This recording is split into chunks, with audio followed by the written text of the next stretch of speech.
Treasurer Josh Frydenberg, welcome. Good morning. This is a big step to close the border essentially to those visitors from China. Why have you taken this step? Well, this is a precautionary measure to protect Australians based on the best medical advice that we have from the Chief Medical Officer. But David, And has that changed from a week ago or a few days ago? It has. It's evolved just as the virus has evolved. There's around 12,000. There's just around 12,000 people that have been infected. Now, 40% of those are outside Wuhan. So it's a very serious virus. But Australians should not panic. We should support the Australian-Chinese community, and we should know that as a government, as a country, we are very well prepared. We've mobilised the Incident Response Centre, we've mobilised our medical assistance teams, we've got good cooperation with the states. The National Security Committee has met 4 times in the last week, and importantly, David, our top medical researchers, like at the Doherty Institute for Immunity and Infection here in Melbourne, are working with the University of Queensland and the CSIRO on a vaccine. Does it mean, though, this step that's now been announced, does it mean if a Chinese student or tourist arrives in Sydney or Melbourne, they will be turned around and put back on a plane? Well, normal detention arrangements will apply. If they provided false information, then they'll go either into quarantine or put back on a plane from where they came. I want to come to the economic impact of this in a moment, but just a couple of other logistical issues here. The government's plan to evacuate Australians who are trapped in Wuhan and take them to Christmas Island. Has China given permission for this to go ahead yet? We're still talking to the Chinese. We hope approval is imminent. This has taken a few days now. It has. But would you like to have the agreement approved already? Well, of course, we'd like to have Australians have this assisted departure, but... Is there some hold-up with Beijing on this? Look, we're working through these issues, but we hope approval is imminent, and obviously this is the support that the Australian government is providing. What about the plan to charge them $1,000 each for the flight to Christmas Island? Why do you have to do that? Well, we're not. You're not going to do that? We're not doing that. The Department of Foreign Affairs have said publicly that they provided the incorrect information originally, particularly about the arrangements that were in place when people came out of Cairo during the Arab Spring. Well, the Prime Minister was saying this just the other day at a press conference, that this is the standard rule, this is what happened when people were evacuated from the Middle East, so he was wrong. Well, he was provided with incorrect advice about those commercial arrangements. We won't be charging. Those people will be able to come to Australia without a cost incurred. Because it's not just the Prime Minister. Just on Friday, Peter Dutton, your colleague this morning on TV, was saying they'd still be charged. Well, they're not going to be charged. So that decision's just been announced? No, well, it's just been, well, it's very clear that the advice that we got originally was incorrect. That's why. How does that happen, though? It sounds like a stuff up. They do a fantastic job, the Department of Foreign Affairs. We had an NSC meeting. This issue was raised. All right. And in light of that information, that correct information, there won't be a charge. All right. Let's talk about the economic impact of the coronavirus. It is going to have a significant impact on tourism and obviously higher education as well. Are you able to say what the economic impact is likely to be? Well, obviously China is a critical economic partner for us, David. I mean, they're the greatest source of foreign students, over 200,000 into Australia, 1.4 million tourists. Together, those two sectors provide about $16 billion to the Australian economy, and they are the recipients of around 30% of our trade.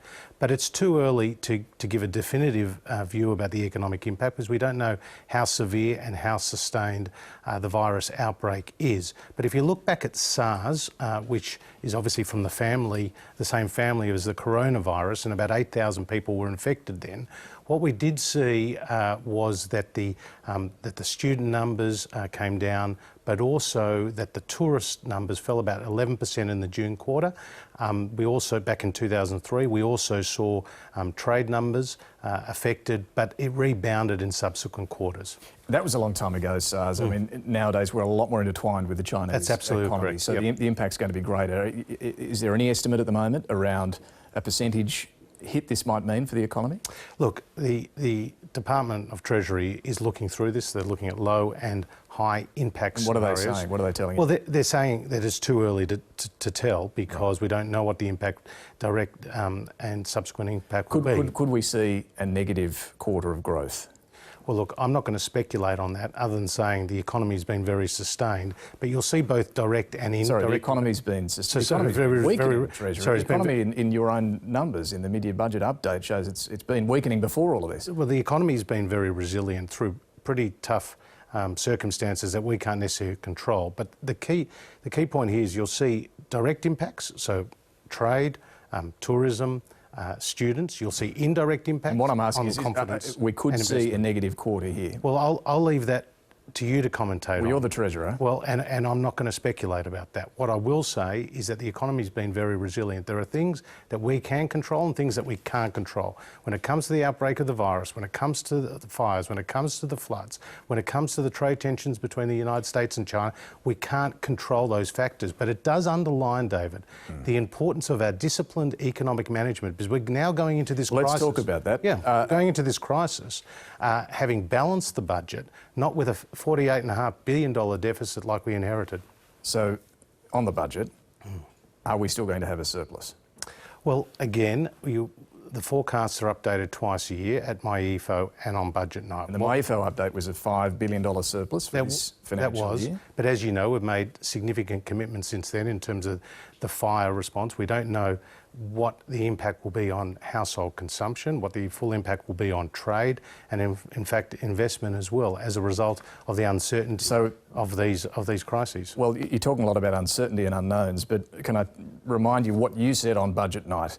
Tonight, I announce that the budget is back in the black. Was that a little premature? Well, our first and primary focus is on delivering the support to the Australians who need it. And as you said in your introduction, David, we've had a devastating summer with these fires. But you said on budget night, it is back in the black. Well, is that wrong? Well, we've got a balanced budget, and that's the first time in 11 years. As for delivering the surplus, our first focus is on delivering the support to the people who need it most. That's why the Prime Minister, in an unprecedented response, I know that, but I'm just asking you about your budget night commitment. Were you a bit carried away in the lead up to an election in saying the budget is back in the black? Well, in terms of having a balanced budget, that's a significant achievement. In terms of a surplus, you'll have to tune in on budget night. All right, so no guarantees that we're going to see that surplus. I mean, what we do know is that these events outside of our control are going to have a significant impact on the Australian economy. Let's turn to climate change, Treasurer. The Prime Minister wants a greater focus on adaptation and land clearing and so on, and fair enough, but a lot of this is the realm of the states. Can I ask you about emissions reduction? You're the guy who designed the National Energy Guarantee. You accept the need to do our bit on emissions. Should Australia do more than achieving the target that Tony Abbott set 5 years ago? Well, it's important to understand our 26 to 28% target to reduce our emissions by 2030 on 2005 levels is a floor, not a cap.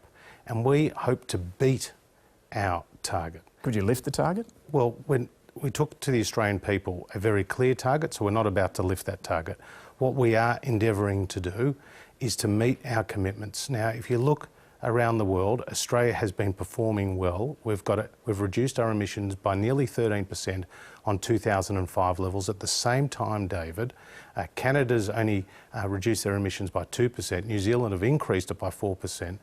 China by 67% and India by 77%. Okay, but let me tell you about what your own government, the department, is saying about emissions right now. It's saying that emissions this year are going to be 534 megatons.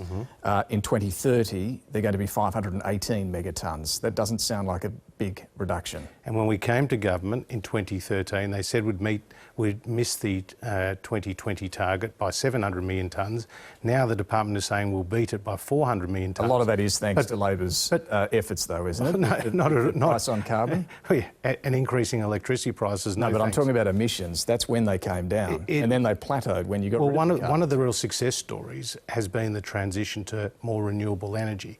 So, in fact, the estimate is that we'll get a 26% reduction in the electricity sector, which is about a third of the overall carbon footprint for the country by 2022. Let me ask you this. Ahead of schedule. Okay. But David, can I just say it's really important for the Australian people to understand how significant the uptake of renewables has been in this country. We saw over $7 billion invested last year. Investment halved last year. Well, on a per capita basis, it's more than the US, more than the UK, more than Japan, and more than double Germany but and France. On a per capita basis, Treasurer, emissions were 21 tonnes last year, and under the government's own predictions will still be 17 tonnes per capita in 2030. 17 is not half of 21. Well, emissions are actually about, on average, 50 million tonnes lower per year under us than they were under the Labor Party.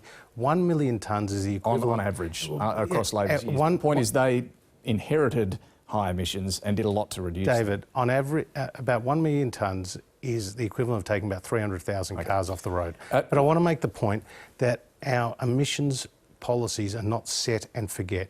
We're investing in technology. Can I ask you this? These fires have wrought enormous destruction. They've sharpened people's minds on this climate question. Do you think we're facing a climate emergency? I think we're facing a significant climate challenge. We need to be part... Oh, that's not the terminology I use. So you won't agree that we're facing a climate emergency? I think... despite what we've just witnessed? I think climate change is a significant challenge. It's a global challenge that needs a global solution. We're doing our bit, and we're also working on the international stage, and I think that's... How is this not an emergency? Well, it's an important issue, but as the Prime Minister has outlined, there are a lot of things that we can do with mitigation and adaptation to try to reduce the impact of climate change on the Australian community. OK, look, let's move on to the sports rorts saga. Do you admit the government misused taxpayers' money for blatant pork barrelling with this sports grant scheme? Well, David, we take the Auditor General's report very seriously.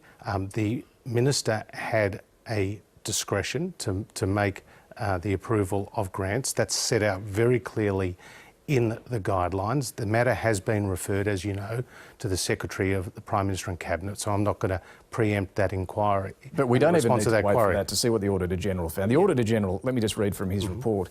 The award of funding reflected the approach documented by the Minister's Office of focusing on marginal electorates held by the Coalition as well as those to be targeted by the Coalition. Applications from projects located in these electorates were more successful in being awarded funding than if funding was allocated on the basis of merit. And it might be an inconvenient truth for you to know that of the recommended projects by Sports Australia was 66% in coalition seats. What ended up happening was it was reduced to 60%, and in Labor seats it was recommended by Sports Australia to 26% and went up to 35%. Labor seats you were trying to win. I mean, Treasurer, I'll just bring you back to what the Auditor General said. 73% of the approved projects had not been recommended by Sport Australia. Yeah. Will you now admit this was wrong? Well, what I will say is that the Auditor General made it very clear in their 4 recommendations that things need to change. The government has accepted those recommendations. So what it will mean going forward... Including the pork barrelling? What it will mean for the government going forward is that when you have a corporate Commonwealth entity like Sports Australia and the decision maker is the Minister, then the reasons will have to be documented for decisions, and that includes reasons for approving projects that weren't recommended. So that's a good development. That would stop this happening again. What you're talking about here, the Minister, if they're approving grants, has to document the reasons for them.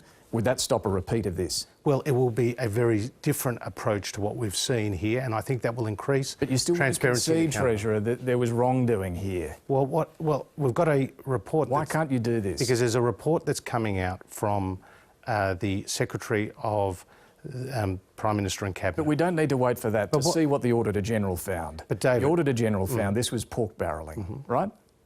Well, the Auditor General found that there was a lack of transparency and accountability around the decision-making. Is this what you had in mind in the Expenditure Review Committee when you approved this grant scheme?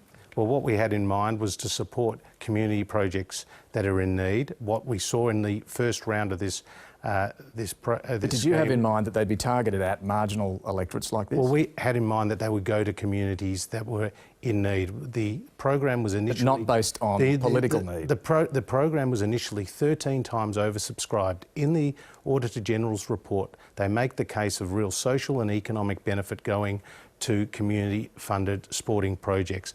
What we have seen across the country is a large number of eligible projects receiving grants. This was used for political purposes, taxpayers' money used for political purposes in the lead up to an election. This was to support eligible projects where there was real need. Now, the criteria was set out. I've read to you what the Auditor General found. This is what I'm asking. This was a pork barrel. This was focusing on directing support to those projects across the country that were in need. Sorry, Treasurer, you don't think voters see what has happened here and would appreciate a bit of honesty? Well, what they would appreciate, I think, is more transparency and accountability, following up the recommendations of the Auditor General's report. And as I've said, we've accepted those recommendations. But what about the clubs who missed out? The ones who were found by Sport Australia to be deserving, actually meritorious, in need of this money, will they see any funding? Well, we're not going to fund unsuccessful projects in this particular program. So you're not going to? We're not going to do that. What the Prime Minister has foreshadowed is, given the strong community need and the importance of supporting these sporting organisations, we would, in the context of the budget, revisit a program of this type. Another grants program? To support the actual sporting. And would that be run like this one was run? Well, as I've said, we'll be accepting the Auditor General's recommendations, which would mean there would be a change in the process where there is a discretion from a minister, and it also involves a corporate Commonwealth entity such as Sports Australia. So that will clean up these sort of problems? You will see more accountability, more transparency, more explanation of reasons, and they will be documented. What about Bridget McKenzie? Should she survive? Well, again, the report from the Secretary of the Prime Minister's Department will be with the Prime Minister, and of course... Today? Will that be with him today? Well, look, I don't know the exact timing of that. One would assume it will be shortly. If she does go, can you think of a good replacement? I mean, asking a Deputy Leader of the Liberal Party to opine on who should be the leader of the National Party is a bit like asking a rabbi to be in the conclave choosing the Pope. I don't think that's going to happen. All right. Treasurer Josh Frydenberg, thank you. Thank you.